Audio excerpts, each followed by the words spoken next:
Assalamualaikum, hai semuanya, kembali lagi di channel aku, Hai Kitchen. Oke guys, di video kali ini aku mau share ke kalian gimana cara aku bikin roti maros atau roti sobek yang isiannya itu selai srikaya ya. Yang bikin beda roti sobek maros ini dengan roti sobek yang lainnya yaitu di selainya ya. Jadi selai srikaya roti maros ini dia menggunakan gula aren ya. Di selai srikaya ini aku juga tambahin daging durian ya supaya rasanya lebih enak.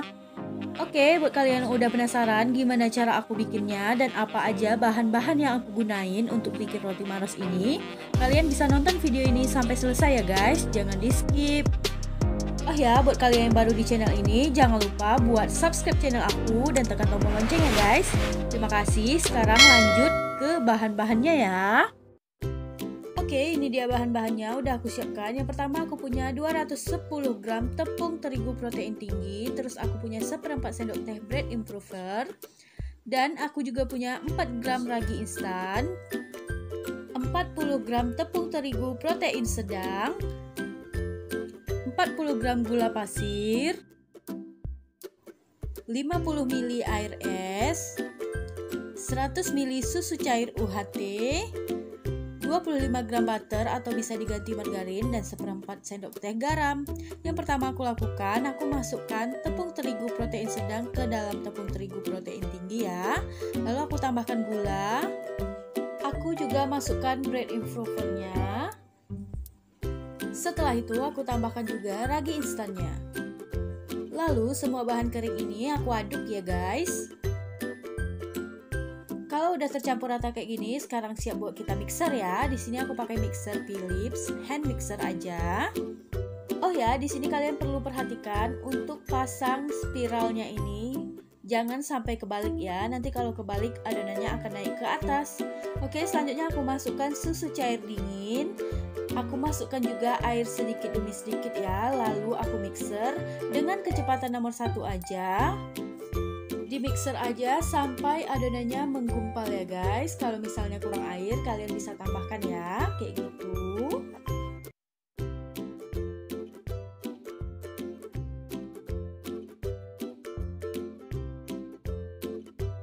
Oke guys, kalau udah menggumpal kayak gini, kalian bisa masukkan margarin atau butternya sekarang ya. Tinggal dimasukkan aja semuanya.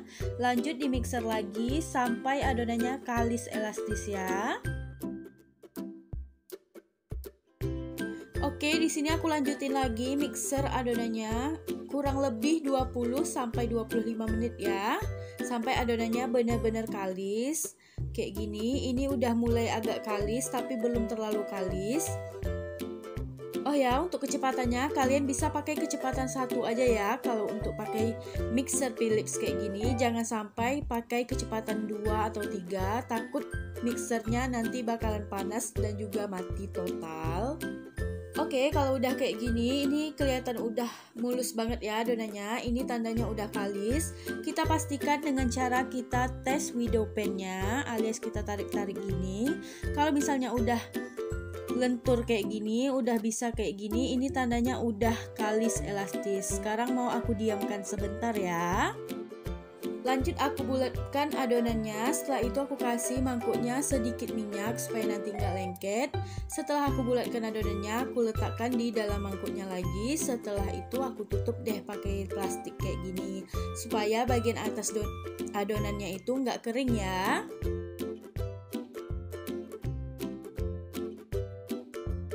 Di sini aku diamkan adonannya sampai mengembang agak 2 kali lipat ya, kayak gini. Ini udah mengembang ya adonannya guys. Kalau udah kayak gini, sekarang saatnya kita bagi adonannya ya.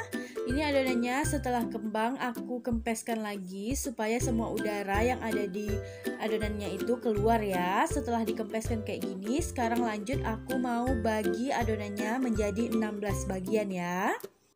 Adonannya aku potong aja pakai pisau kayak gini. Lanjut aku bagi menjadi 16 bagian karena aku pengen bikin roti sobek yang 16 potong gitu.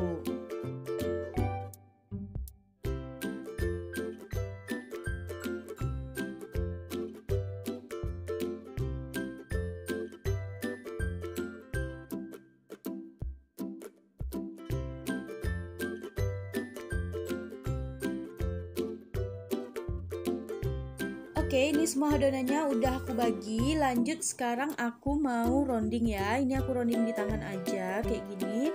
Pastikan pada saat rounding ini kita mengeluarkan semua udara yang terperangkap di dalam adonan ya. Ini dia hasil semua adonannya udah aku rounding. Di sini aku juga udah siapkan loyang. Aku oles sedikit aja ya. Loyangnya pakai mentega atau margarin. Setelah itu aku susun roti yang udah aku rounding tadi sesuai dengan loyang yang aku pakai ya. Loyangnya aku pakai ukuran 22 cm ya. Oke guys, kalau udah kayak gini, ini udah siap ya. Udah bisa kita proofing, kita tunggu mengembang sampai 2 kali lipat ya. Oh ya, di sini karena kita menunggu rotinya untuk ngembang, kita sekarang bisa bikin selai kayak duriannya ya. Ini dia bahan-bahannya. Di sini aku pakai 200 gram gula merah. Kalau kalian punya gula aren bakalan lebih baik ya. Terus aku juga punya 150 gram daging durian. Ini daging durian yang aku beli kiloan gitu. Kalau misalnya kalian punya durian segar juga boleh. Terus aku punya 50 ml air. Selanjutnya aku punya 200 ml santan kental, 50 gram gula pasir, 2 sendok makan tepung maizena, 2 butir kuning telur, seperempat sendok teh garam. Oke, yang pertama aku lakukan, aku mau panaskan airnya dulu 50 ml. Setelah itu aku masukkan gula merah yang udah aku sisir ya. Ini gula merahnya dimasak aja sampai gulanya larut ya guys, kayak gini. Setelah itu aku sisihkan gula merahnya sampai dingin ya. Oke, lanjut ke step selanjutnya. Aku masukkan 2 butir kuning telur ke dalam mangkuk kayak gini. Terus aku tambahin 50 gram gula pasirnya. Lanjut aku aduk-aduk aja pakai whisk kayak gini ya guys. Diaduk-aduk terus sampai gulanya larut. Setelah itu aku tambahkan 2 sendok makan tepung maizena. Lalu diaduk-aduk lagi ya sampai tercampur rata.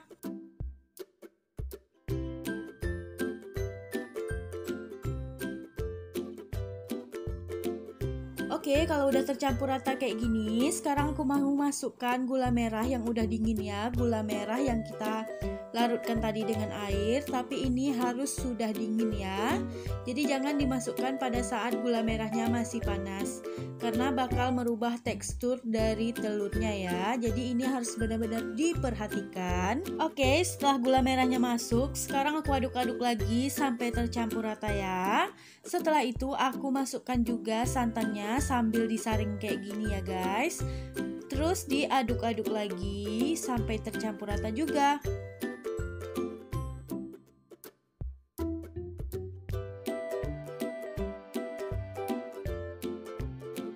Oke guys, kalau udah kayak gini adonannya udah siap ya, udah bisa kita masak di atas kompor. Oke, sebelum aku masukkan ke dalam panci, adonannya mau aku saring dulu ya supaya nggak ada sampah atau apapun itu yang tertinggal di dalam adonannya ya.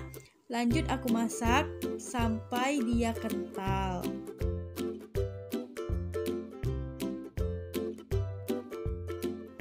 Oke, pada tahap ini aku masak aja selai srikayanya ini pakai api sedang cenderung kecil ya.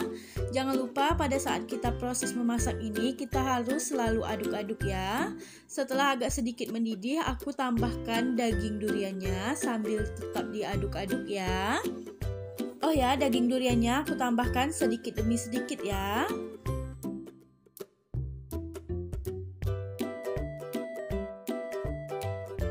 Oke, jangan lupa buat terus diaduk-aduk ya selainya, dimasak sampai dia kental kayak gini ya guys teksturnya. Kalau udah kental dan meletup-letup kayak gini, ini tandanya selai kita udah mateng ya. Udah bisa kita dinginkan. Oke, sekarang aku mau panaskan dulu oven. Di sini aku pakai oven tangkring. Di sini aku panaskan ovennya kurang lebih 15 menit ya, pakai api kecil kayak gini ya guys. Oh ya, ini balik lagi kita ke adonan roti tadi, udah mengembang sempurna kayak gini. Sekarang bagian atas permukaannya mau aku oles pakai susu UHT ya.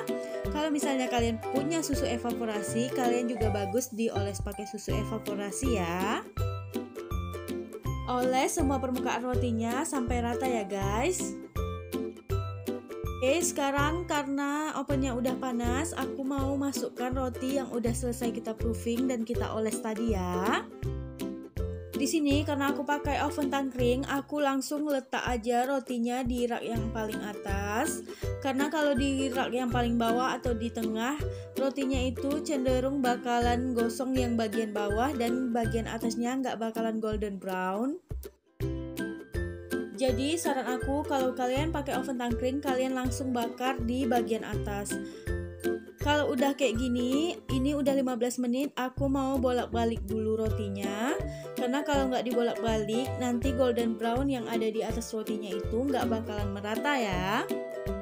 Pokoknya kalau kalian mau panggang roti pakai oven tangkring kayak aku ini, kalian harus perhatikan betul, harus sering dibolak-balik ya rotinya supaya matangnya itu merata. Kalian wajib banget harus kenal sama oven kalian. Kayak ini, oven ini lebih cenderung panas di sebelah kirinya ya. Jadi bakalan sebelah kiri lebih cepat gosong. Jadi kita harus bolak-balik roti yang masih berwarna putih ke bagian sebelah kiri gitu.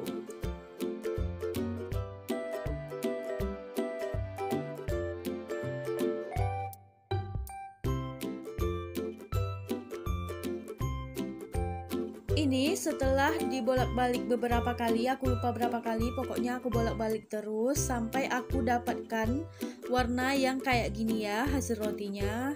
Emang gak terlalu rata tapi cukup golden brown bagian atasnya ya. Ini dia setelah aku keluarkan. Bagian bawahnya juga matang dengan sempurna ya guys. Setelah rotinya aku keluarkan, aku oles pakai butter ya, supaya hasil rotinya lebih mengkilat dan juga aroma wanginya lebih keluar ya. Kalau udah kayak gini, rotinya kita tunggu dingin aja ya sebelum kita potong. Kalau udah dingin, udah set bener-bener bagus rotinya, udah bisa kita potong ya. Di sini untuk roti maros ini kita potong, kita belah bagian tengahnya ini. Setelah kita belah semuanya kayak gini, lanjut kita oles pakai selai durian yang kita bikin tadi. Tinggal dioles-oles aja semuanya pakai selai ini ya yang kita bikin tadi, sampai semua permukaannya penuh dengan selai durian. Selai serikaya atau selai apa aja yang kalian mau juga boleh. Kalau udah kayak gitu kita tutup lagi ya pakai rotinya. Hasilnya bakalan kayak gini, menggiurkan sekali, rotinya juga lembut. Walaupun kita nggak pakai telur ya, rotinya tetap lembut. Ini dia, kalian bisa lihat kan serat rotinya juga bagus banget karena emang rotinya kita adon sampai kalis elastis ya. Gimana kalian melihatnya? Ini enak banget guys, aku bener-bener suka. Oke guys, itu dia tadi video aku tentang roti maros atau roti sobek selai serikaya durian yang rasanya benar-benar enak. Ini aku nggak cukup makan satu potong aja, jadi aku makan sampai 2. Oke, semoga video ini bermanfaat untuk kita semua ya. Buat kalian yang suka dengan video ini, jangan lupa like, komen, dan juga share ke semua sosial media yang kalian punya. Dan buat kalian baru di channel ini, jangan lupa buat subscribe channel aku dan tekan tombol loncengnya guys. Terima kasih semuanya. Sekarang aku mau pamit dulu ya. Sampai ketemu lagi di video aku selanjutnya. Wassalamualaikum warahmatullahi wabarakatuh. Bye.